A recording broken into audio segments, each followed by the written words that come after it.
to Nerdmageddon.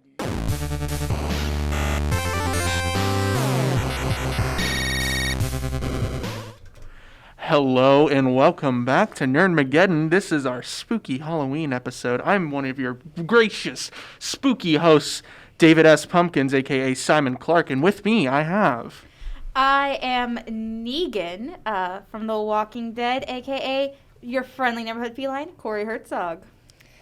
I am Red Riding Hood, aka Kenzie. I'm Alex Gaskarth, specifically from the All-Time Low music video, Some Kind of Disaster, which is why I have a name tag that says Loser. God, you're a nerd. No. Also Molly, Correction. by the way. She's a loser. I am a loser. Well, yeah. We all knew that. Yeah. So technically I could have chosen from critic, sinner, saint, liar, and loser. And I think there's another one. You said but I loser can't think of twice, it. but... That's fine. And I asked my friend, which one should I do? And she was like, loser. Okay. And I was like, okay, yeah, that makes sense. Mm-hmm. But you think that she was telling you to do loser, or she was calling you a loser? Both. Specifically loser, to write loser, because then they were very, very supportive every time I wrote it when I did like 3 different name tags to figure out sizing. Okay. Nice. Okay. Nice. Sweet. Yeah. So, fun fact with my costume, I was scrolling through my Facebook memories, and apparently today I posted a lot of Negan content a couple years ago. Wow. Ooh. So, back from when Negan was first introduced and we lost our beautiful baby boy Glenn. Oh, man, that was such a good bit. Yeah. I knew that was going to happen. I read the comics. Yeah. But no one believed me. More like my stepdad didn't believe me. But yeah, no, so that was a nice little bookend for me. Mm-hmm. There you go. Hey, would you like to show everyone else how basic you are with your phone case? 'Tis the season for... Pumpkin spice! Yeah. Jeez. Yeah. This is why Corey is Basic? Corey. Yeah. That's another word for it, I guess. I will Anyway. fight all of you. Yeah. Please. Anyway, I mean, technically, you guys all will be fighting. yeah, Yeah. just getting to that, actually, we're going to hop into our Nerd Royale. Tonight, we are arguing the best Halloween special, and there are some disclaimers, some rules for this situation, but we're going to hand that over to Kenzie, because she is our judge. I got the pity judge, guys. It worked. All right. So, kind of our biggest rule is it cannot be from a Halloween TV series and or movie. So, it has to be from a series that was like on all the time, and they just so happen to have a Halloween episode. Mm-hmm. So it can't be like Scary Godmother or Halloween Town, Yeah. that stuff. Mm-hmm. Yeah. All right. So, let's see. Who do I want to hear Wait. first? You know what? I'll go first if you'd like. Okay, go. Shoot. The gloves are going to have to come off for this one. Wow. Okay. So I'm doing Sweet Life of Zack and Cody, specifically the episode where they had the seance, where Right. they were going to a haunted hotel room, and Yeah. Esteban got possessed. Esteban in that episode is just Oh. Esteban in every episode is great. That What are you Esteban talking is about? the reason we watched. That actor is just amazing. Mm-hmm. And I'll get into his acting chops when it comes time. Yeah. Ooh. Okay, Um, Simon. Okay, we're going with me. I decided to pick the Halloween special from Rugrats All Grown Up, which is the spooky sleepaway camp that they go to, where the new kid at the camp, who they all make friends with, turns out to be a ghost. nice. A very scary ghost. And literally the episode ends with the most terrifying thing I've ever seen on that show. It's great. So we'll get into that in a little bit. And last, but certainly not least. So I panicked because it was either last night or this morning, and I realized I forgot to pick. And then I got on and saw that neither Corey nor Simon had actually picked theirs yet. And I was Yeah. like, well, I still can't think of anything. So let's go with the first thing that came to my mind, because I watched Phineas and Ferb over the summer with my brother. And that was the one of their Halloween episodes, specifically Invasion of the Platypus Clones. I think the whole episode was titled, like, Ghost Stories, but it's broken into 2. I just want to focus on the purple platypuses. Okay. All right, sweet. This is going to be so hard for me because these are all like my childhood TV shows that I love so much. Mm-hmm. All right. So, Um, how are we starting this off? Yeah. Who's gonna go first? What do we want? someone pick 1, 2, or 3. 3. 2.5. No, you That get does 2. not. I guess I get 1. Yeah. Yeah. So I guess Because I went like 1, 2, 3. Okay. Cool. Okay. Cool. So what specifically are we going to argue about first? Like the fear factor, the quality? I feel like it'd be more quality because yours is actually okay. The Sweet Life of Zach and Cody one like freaked me out a lot when I was younger. But I feel like we should go by quality first. Okay. Or like Okay. how it kind of brought the spirit of the spooky season into it. Okay, then. Okay. So, like, quality of the content, not necessarily, like, CGI, all that. Yeah. Okay. Yeah. Okay. Sounds good. Sounds good. Okay. So Mo? Because 2 of you picked animated shows. Whereas Yeah. Yeah. Yeah. I didn't watch many like live, children's sitcoms growing up. I mainly watched cartoons, Yeah. which is why the sense of humor that I have is so absurd. That's true. Anyway, so I think mine is good, mainly because instead of going with the cliche, ooh, it's Halloween theme, they're going to like a summer camp. Mm-hmm. It's out of season, but it's still scary. So, it aired during Halloween. It was just during a different time, and I love that it shows that things can be scary, even if it's not Halloween. That's my main point with that. You looked like you wanted to say something, Molly. I raised you the fact that mine is Phineas and Ferb and thus set during summer. That is true. It is not Halloween. They're just telling spooky stories out in the backyard. Okay. All right, that's fair enough. Yeah. And mine also wasn't set during Halloween. It was a prank war. Was it? It was. It was. I recently watched it. It was a prank war. Oh, okay. So none of ours are actually set during Halloween. No. No. Okay. Okay. Which is hilarious. I mean, it is definitely a cliche that it has to be Halloween themed. So Oh, yeah. Mm-hmm. I don't know. Okay then. I guess quality is such an obscure word. Okay, so and then do we want to do like character wise? I mean, we could. Let's start with characters. Okay. I have like 7 or 8. So I'll let whoever wants to go first go first. Or like character development. Oh, well, there's no. Okay. Okay. Okay. I mean, I that guess help? I can go for characters then. I don't know. I don't really know how to go through this. All I know is that you guys are supposed to tell me why yours is great. Okay. So I can actually do that. So, okay. So just tell me why it is good and why Okay. it's great. So, again, we'll start off with characters. We've got Zach and Cody, obviously quintessential. You kind of need them for Sweet Life of Zach and Cody. We've also got Maddie, London, Esteban, and the head housekeeper all involved in this. I can't remember her name. I want to say I think Edith. it's Estelle. Estelle? No. It started with an E, or an E-sounding name. I don't care. But essentially, this all started because of a prank war. Zach would not stop pulling pranks. You know, he was a little rascal of the two. It is Estelle. It is Estelle. Way to go. Okay, so Estelle, crazy redheaded housekeeper. Yep. Love her.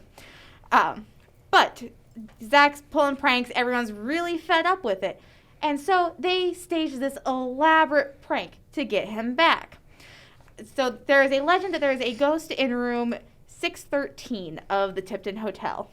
And that a woman died there after scorned by her lover. And, typical ghost stuff. They go in and they decide to have a seance. And this whole seance, they make it seem as if Esteban is possessed by this crazy ghost. And I'm sure we all remember the wild facial expressions. I would try to recreate them, but I am wearing a mask. Yes. And as a child watching this for the first time when it premiered, I about peed my pants. Oh. This scared me. I was not as brave as I was today. That's an interesting statement, but go on. Okay.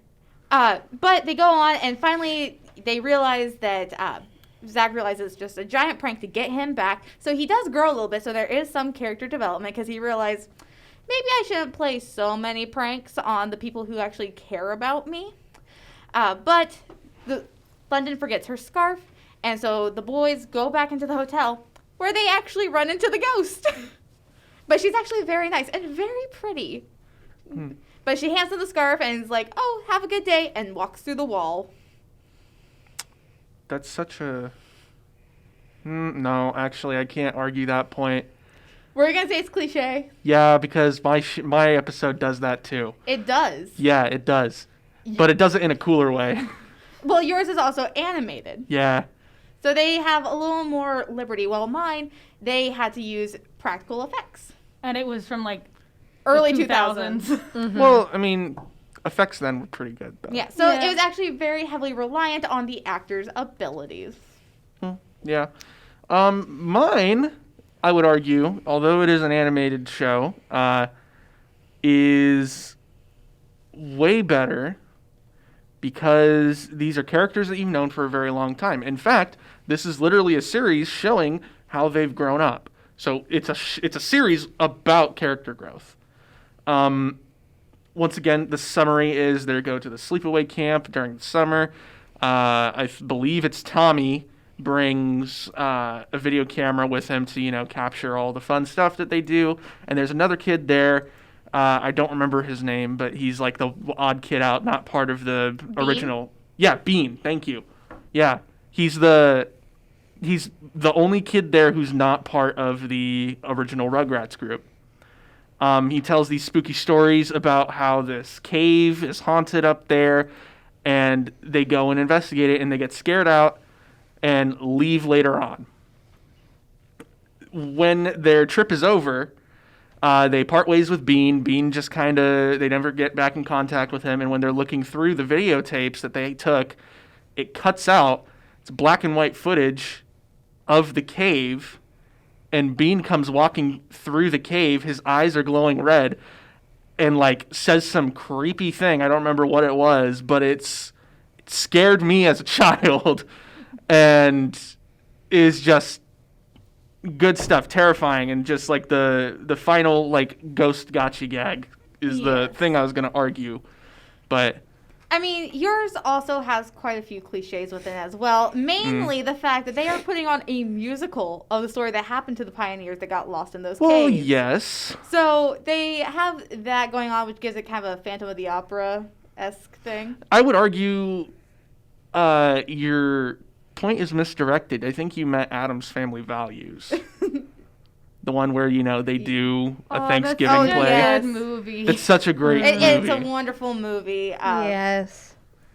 But, yeah, so they do have that cliche going on, but it's throughout almost the entirety of the movie. Whereas the Addams Family, that little bit, is only for a small part of it. Sure. Okay. So I would argue if you're going to go, it's cliche route, that gets a tick in the box. Well, of course, I said it was cliche. That's why I said I couldn't argue yours was, because I would be hypocritical, because mine is also. But, Molly, do you have anything to say? Besides, I've actually never seen Rugrats or Rugrats All Grown Up. What? You may leave. Okay, so I'm pretty sure I've seen some episodes, but I've never actually watched all of it.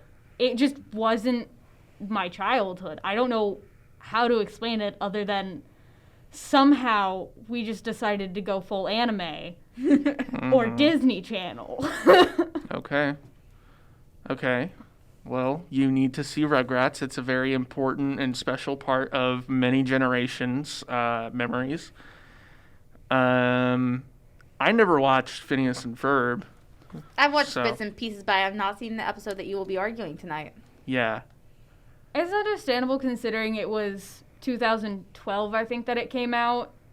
Mm-hmm. So it was kind of like that tail end of, yes, I want to sit down and watch this cartoon that features a musical number every single episode. Hey, that's something we always want to watch. And it's great. See, at that point, I was watching anime Yeah. all the time because I was, 12 or 13? Yeah. One of those two. Anyway, Molly, would you like to tell us about yours and why it's Sure. great?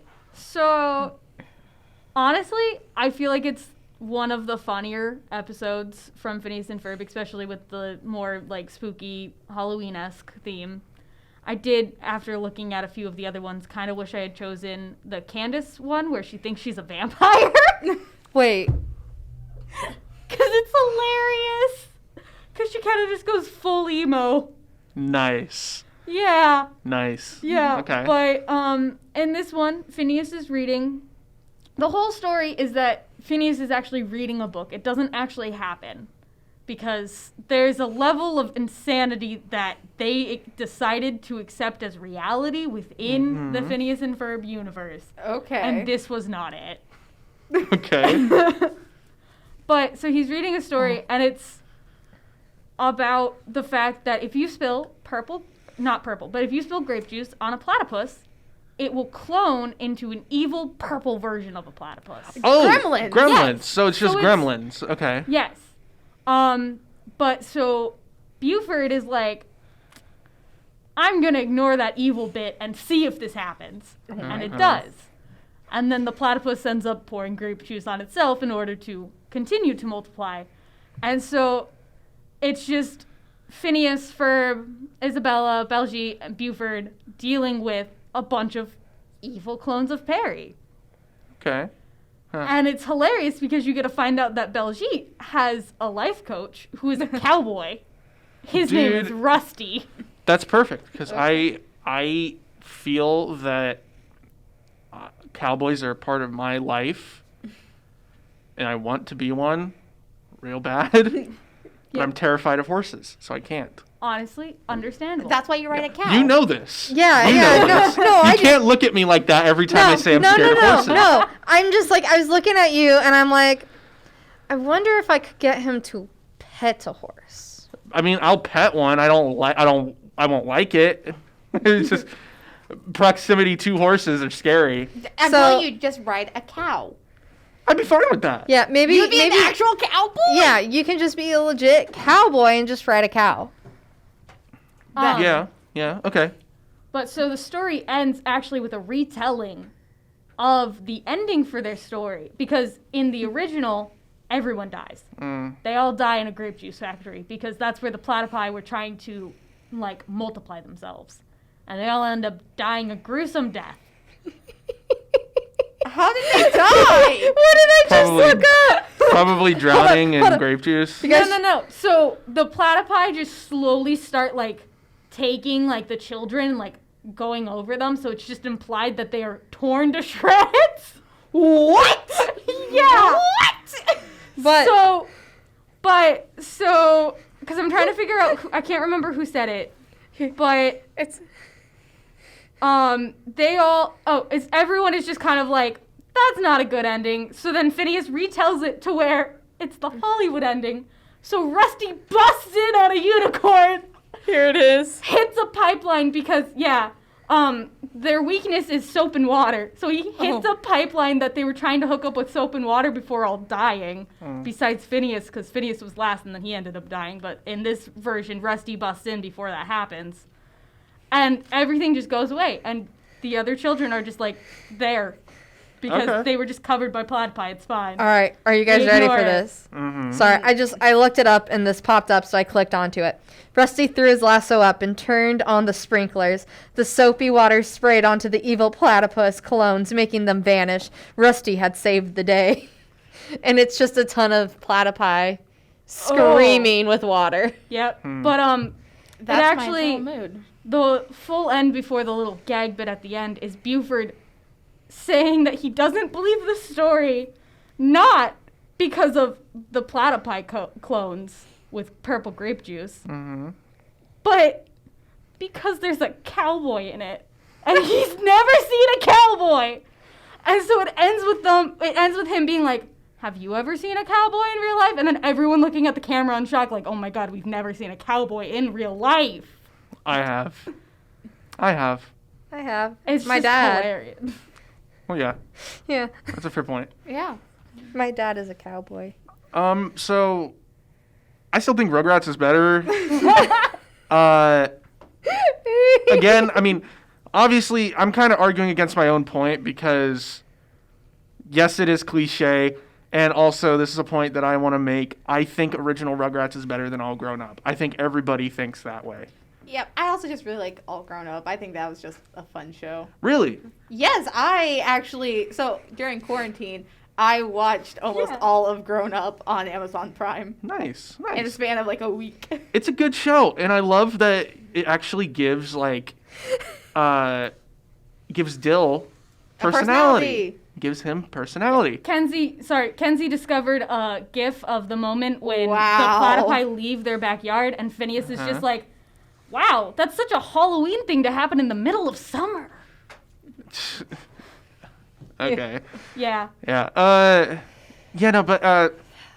So the thing is, my episode is regarded as one of the most unintentionally terrifying cartoon episodes ever.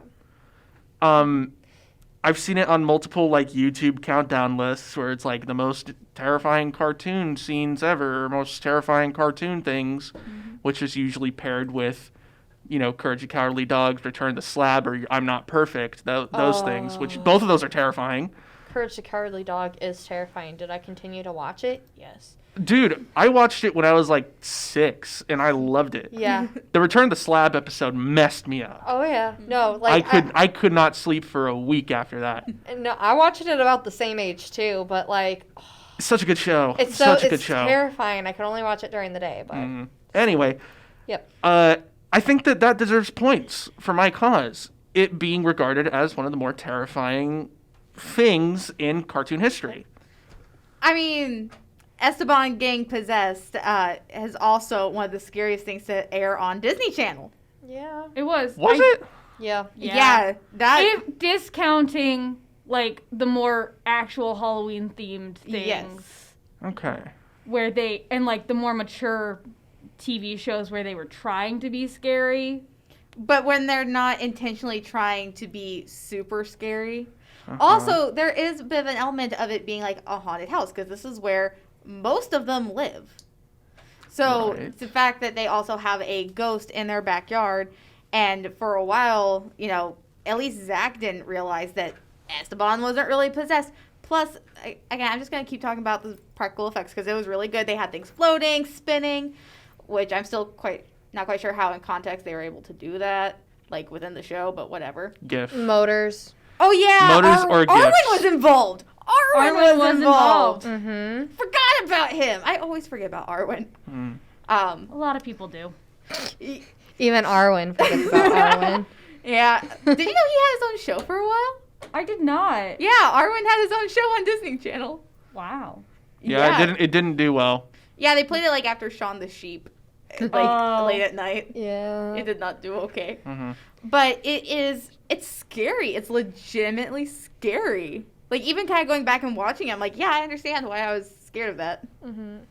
Kind of like how some people are with the Rugrats episode. Mm-hmm. Yeah, and I mean, I think it is fair to say that each one of these episodes are scary in their own right and are nostalgic in their own right. However, there has to be a winner. Yes. So am I having to pick now or? I think now's a good time for you to pick. Or just kind of talk us through what you're Yeah. thinking. And after you're done telling us what you're thinking, we can make our final comments and go from there. I do, yours are definitely more scarier shows, and they do add in that little bit of fear factor that you would really get in Halloween, but yours is also really amusing. And we all did pick children's shows, Yes. which is all of them are a part of my childhood. Molly's would probably be like one of the funniest, kind of more wholesome ones. Kind of along with Sweet Life of Zach and Cody because it was a prank. But yours was like, it's just, it was spooky and it was also like gave very much like kind of fall-like feels because like of the camping and. Yeah.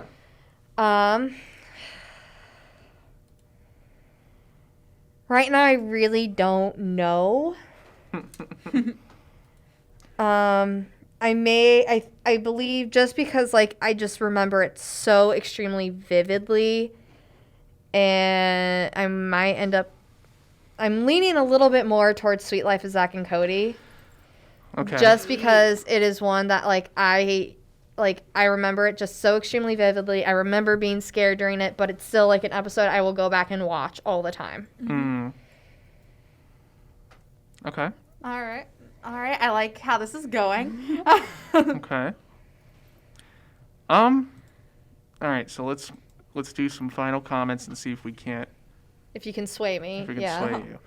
So, All Grown Ups summer sleepaway camp episode. Although cliche and obviously, meant to be silly. I also think the only one that is not super extremely cliche is the purple platypus. I agree, and it's mainly because it's aware of its own. Yeah. Phineas and Ferb was its whole new thing. It's way more self-aware. Yeah. Yes. But this show being a precursor to Phineas and Ferb, although Phineas and Ferb is a Disney show and this was a Nickelodeon show, they're both very similar in that while they were somewhat self-aware in All Grown Up, it was in this episode very apparent that they were trying to reach out to the viewers. Because the scene that shows Beans, like in the video clip, being scary, spooky kind of guy, ghost kid, it's addressing the viewers because it takes up the entire screen and he's looking directly at the viewer. And then it's the children reacting, but at the same time, it's like reaching through the TV screen to try and make you a part of this experience that they were a part of. And I think that the immersion of that should give my show the winning title. I do enjoy those a lot during shows too that like kind of reach out and like make the audience feel involved. And best part about my episode, it's not forced. They did it and they were just doing it as a creative exercise and it worked. They never did it again. Very subtly broke the fourth wall. Yes. Absolutely. I will say for Sweet Life of Zach and Cody, they went in intentionally trying to be a little spoopy. I mean, it's a Halloween episode, even though it's not set during Halloween in the show. And they are dealing with some kind of morbid facts. I mean, they're talking about a woman who unalived herself in the hotel, jaded love, and... Unalived. Just keep going. Keep going. Yes. Sorry. But so they're dealing with those themes along with angry spirits and what can happen if you have unfinished business. And then after they're like, oh yeah, like the prank's over, ha ha ha, they actually run into a ghost and it's actually there. So it kind of adds just a little bit more to the episode. Okay. Sorry, I've gone down a whole... fun fact, Big Time Rush had 2 that I could have picked from. I'm sure those would have been perfect, They but... would have been, yep. I didn't... Big Time Rush was a show that was on when I was slowly starting to come out of like my cartoon phase and phasing into anime, so like I watched that fairly often. It was not my cup of tea. It was a Nickelodeon show, wasn't it? Yeah. Yeah, I was a Nickelodeon Cartoon Network kid. I did not like Disney Channel because I just felt like it was too childish because I was that kid. I'm like, oh, I'm superior. But I went between Disney Channel and Nickelodeon, mainly for Wizards of Waverly Place and Big Time Rush and like Victorious. Yeah. I was really into the singing shows. Okay. Yeah, that makes sense. All right. So, Okay. Kenzie, walk us through your thought Or process. Molly, Hey, did you Molly get? didn't get- Did you get your sorry, I final? thought I did. I'm sorry. I'm not bright. You know, they...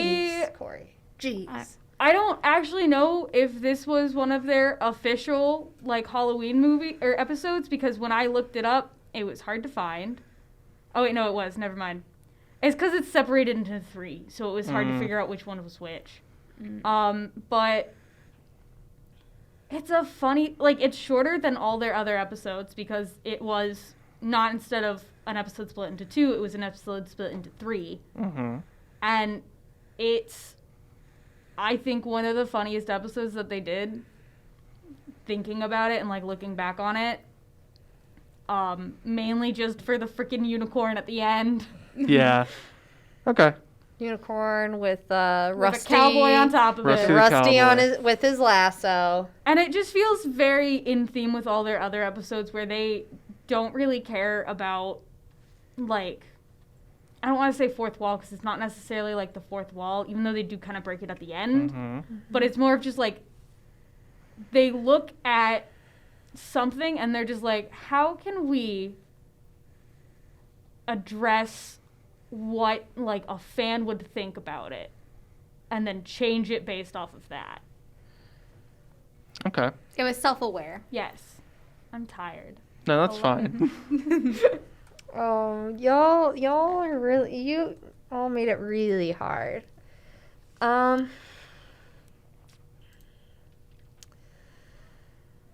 Oh man. Okay. I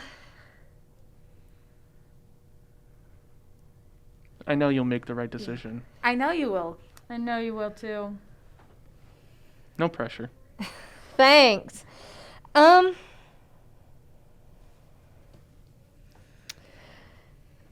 I'm seriously torn between all 3 of them. Roll a dice. I really am. Roll a Come dice. on. Come The on. one that's kind of swayed me probably the most that I really want to go back and rewatch would have to be the Rugrats. Really? Yes. Wow. at I'm just you. good at talking. Wow. Well, like, because you brought up the fact that, like, it broke the fourth wall without breaking the fourth wall, and Right. it was audience interactive, which is, like, those kind of shows, like, really get to me because I like to be interacting or, like, there has to be some sort of interaction to keep my attention. Mm-hmm. Whereas, like, there isn't a whole lot of, like, interaction with the other 2, like, because they're both storytelling more. And then also with the spookiness factor, Mm-hmm. I kind of had to go with that because I do like to be scared. I hate being scared, but I like being scared at the same time. It's adrenaline. Yeah. Yep. I'd say the next the second place would be Phineas and Ferb. I'm sorry, Corey. It's okay. Mainly because of its originality. Like, Mhm. it's super, like, it is original. It's not basic. It's not cliche. Is like, Sure. that's a better way to put it. Yeah. Because you got purple platypuses. Platypies. Platypies. Platypies. Okay. My bad. Yep, so you got purple platypi. And then, yeah. So, and then Corey, you would have been third. I'm sorry. It's all good. Mm-hmm. I understand. She's going to be bitter about it. Nah. Yeah, I mean, Mm-hmm. I think we've all experienced Corey's sore loser experiences. Excuse me? Anyway, we're going to go ahead and take a short break, and then when we come back, we're playing Monster of the Week once again, catching up on what you may have missed last week, and continuing the story from there, because there's a lot to cover. So stick around. Thank you to KNWT for letting us stream on their Facebook page. Thank you all for watching. And as always, you nerd it here first.